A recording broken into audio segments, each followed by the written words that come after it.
Magkwento ka naman tungkol kay Luisa. Magkaibigan kayo, hindi ba? Opo. Matagal na kaming mag-best friends ni Luisa, Sir Fred. Doon pa lang sa probinsya.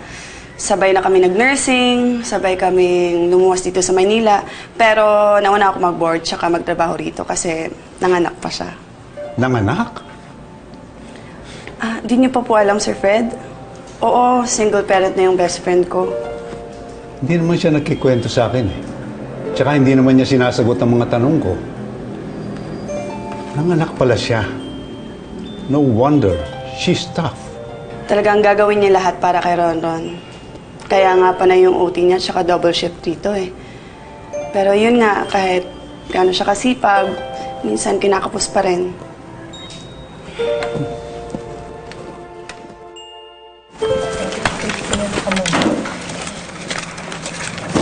Ano sa atin?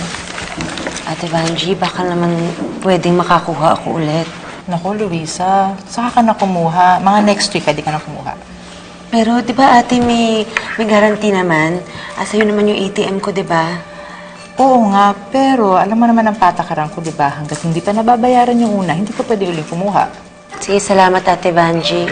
Sige, pasasya ka na. Alam mo naman patakaran ko talaga to. Okay lang yan. Sige.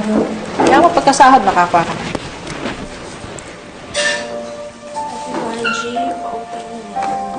Ay, hindi ka pa nga nakakabayad ng nakaraan.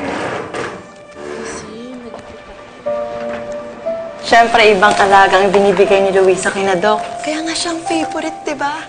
Siguro ano, kasi pati si Sir Fred napaamoy. Oo nga.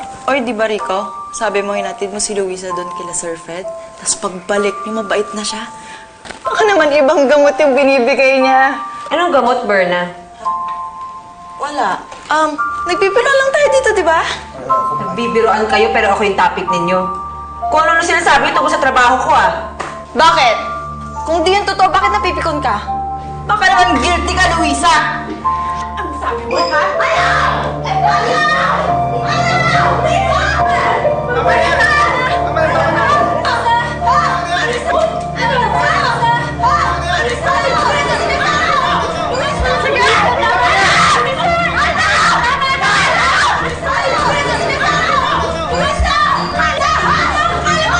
Luisa! Berna!